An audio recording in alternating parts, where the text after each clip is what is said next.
The three things that I want to leave with you, just these three. I could do 10, I could do whole life class. But just these three things will carry you if you let them. First and foremost, knowing who you are. Knowing who you are. Being able to answer this question, who am I and what do I want? Many times at What of a Country, I'm baffled by that question to explain what is your occupation. I've stood there for 10 minutes. Well, am I talk show host? Well, more talk show host. I'm a businesswoman, more businesswoman. Am I entrepreneur, more entrepreneur. So I just leave it blank or self-employed. So I'm not asking for the roles that you play as daughters. I'm not asking that question. Whether the roles that you play as a daughter, as a friend, as a sister, you're going to be a lawyer, you're going to teach, you're going to be a pharmacist. I'm asking the bigger question of who am I? Who am I really? My answer is I'm God's child. I am that which is born of all that is. I'm, as Pierre Chardin said, a spiritual being having a human experience. Come trailing the breath of the ancestors yet, but trailing the breath of the angels, and understanding that because I am connected to the source of all that is possible for me. That's who I am. And what do I want? I don't want to just be successful people in the world. I don't want to just make a mark or have a legacy. The answer to that question for me is I want to fulfill the highest, truest expression of myself as a human being. I want to fulfill the promise that the Creator dreamed when He dreamed the selves that made up me. What do I want? You must have some kind of vision for your life. Even if you don't know the plan, you have to have a direction in which you choose to go. I never was the kind of woman who liked to get in a car and just go for a ride. The boyfriend would say, let's just go for a ride. Oh, and where are we going? Do we have a destination?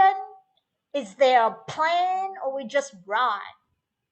What I've learned is that's a great metaphor for life. You want to be in the driver's seat of your own life, because if you are not, life will drive you. So, knowing who you really are in this space and time that we embody. That's number one. What do you want? Who are you? Number two, you must find a way to serve. Martin Luther King said that not everybody can be famous, but everybody can be great, because greatness is determined by service. Now we live in a world where everybody wants to be famous and where we admire people for just being famous. We think being known brings us value. The truth is all of that will fade in time. In 3 years, you won't be able to name the housewives banana. The real truth is that service and significance, service and the significance that you bring to your service is that which is lasting. So to be able to, whatever your occupation or job or talent or gift is, our honorees today, getting doctorate degrees, to apparently opposite fields, HIV and AIDS, and the spoken word. But what they have in common is service. Using the spoken word in service to community in the world, using your knowledge and information about HIV and AIDS and medicine in service to the world. And if you look at all the most successful people in the world, whether they know it or not, they have the paradigm of service.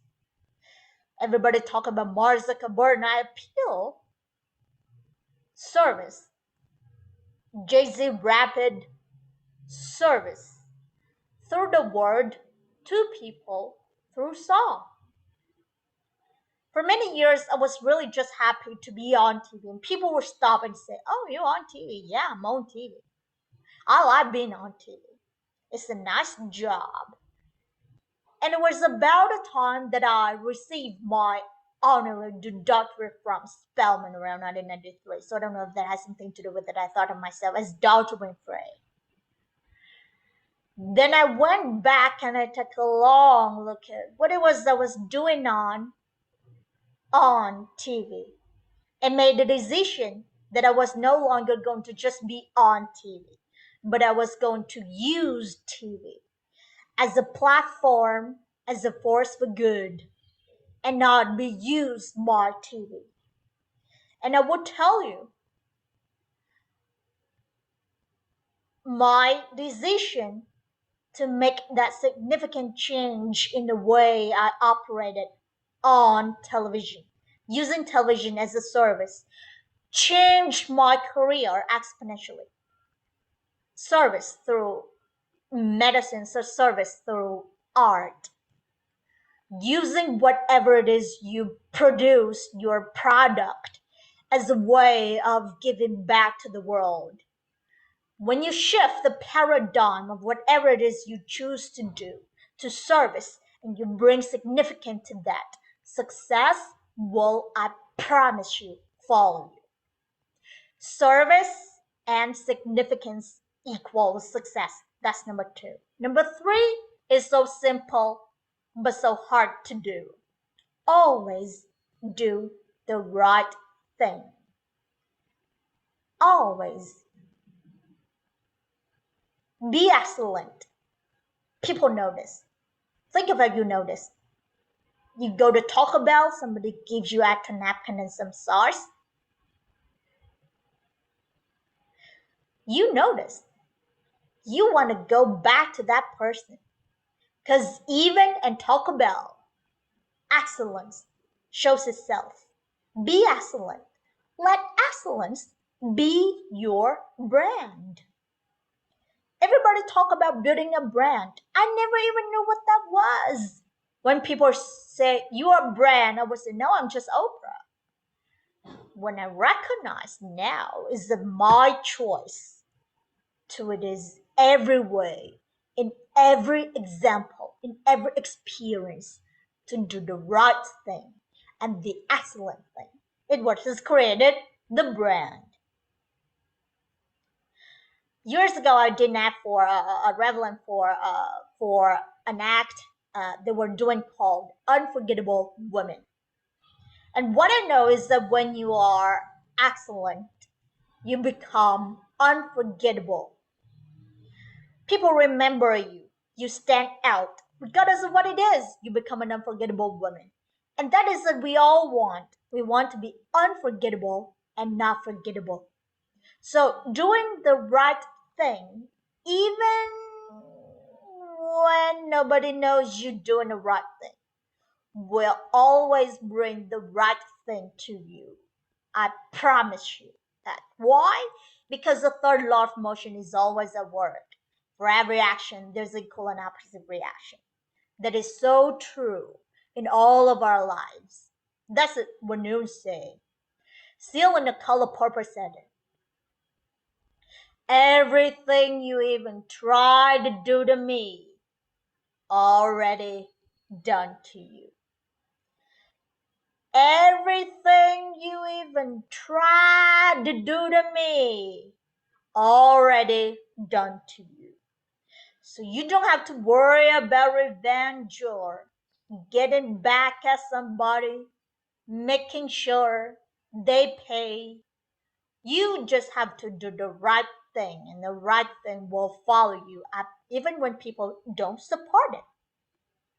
I remember many times on my show. There are many shows you all never saw. And the reason you didn't see them is because I got the last vote. And I remember 2010, my team hardest working team in television has done an interview with a woman who turns out she was a Sunday school teacher by day and a sex addict at night. Ooh. They were like, you wouldn't believe it. We got it going out. We gathered with the men. We get to show her, and she was willing to show us everything. I sat down with a woman for an interview. That was taped. And during the process of the interview, I said, why are you doing this? And she said, oh, I want to help people. I want to tell my story and I want to help people. I said, do you have children? And she says, yes, I have a 10-year-old son. And then right then, this is never going to see the light of day. So we got off the air and I said to the lady, we're not going to have that show. And she said, why? My producer said, why? She knew she was being filmed. She knew what she was saying. She knew that I said, because her son will never get over it. Her son will never get over it. And it's not worth a rating point to me. Not worth a rating point to me. To know that there's a 10-year-old boy who's destroyed because his mother went on the Oprah Winfrey show and told all her business. You do the right thing even when other people think it may not be. And oftentimes when you make a decision to do the right thing, immediately you're faced with doubt. Was it the right thing? Was it the right decision? I don't know. Was it the right thing? You always know it's the right thing. And in the end, there's peace.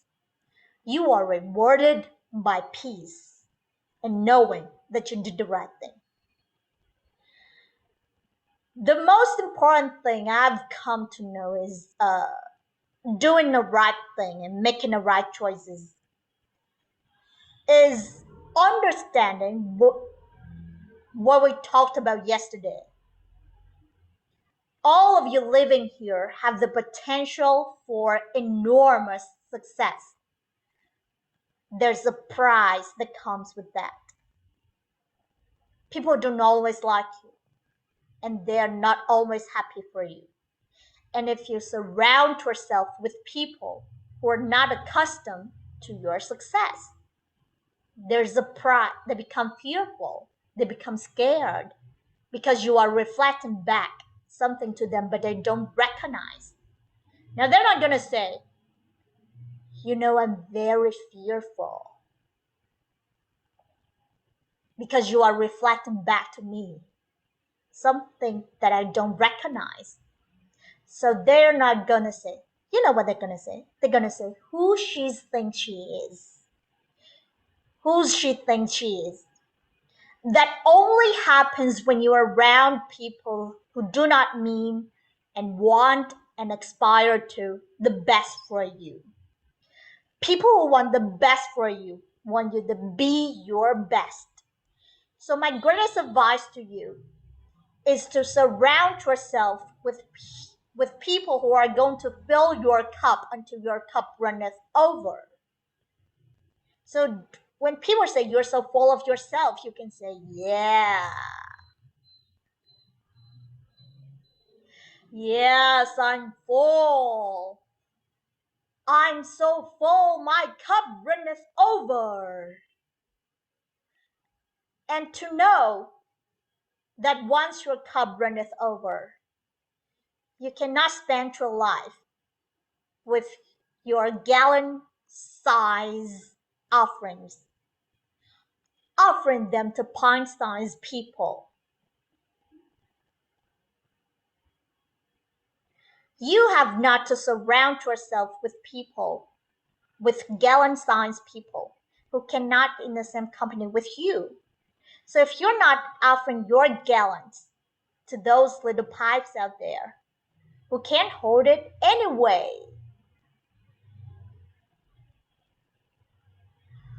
Choice that changed the world. I love that song. I love hearing you all sing that song. And what I know for sure is that the biggest choices began and end with you. Your internal big question. Who do I want to be in the world? My relationship to source, energy, to all that is God. I'm not talking about what you believe in God. I'm talking about your experience of that, which is all life, which is divine and universal. I'm talking about the big deal. Being connected and aligned with that. When you are turned in and charged into that whenever you feel empty, you go inside yourself and you connect to the source and you know that all things are possible.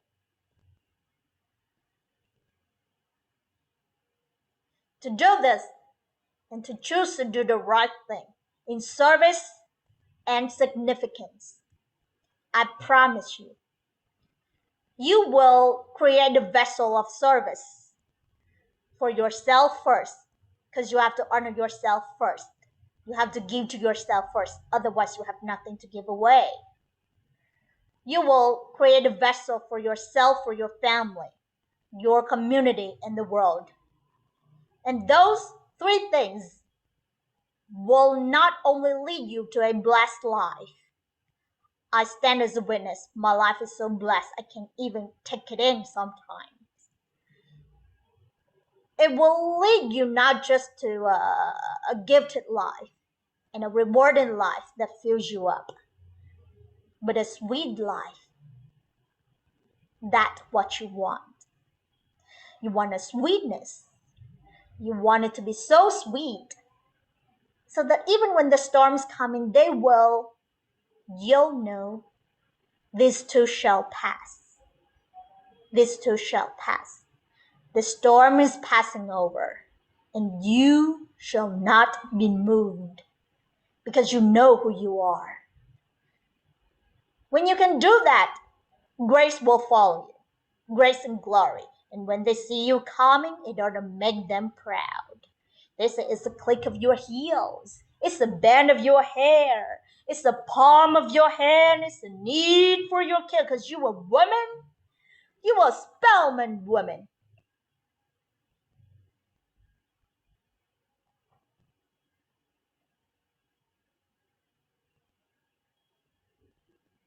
Phenomenally phenomenals of school 2012.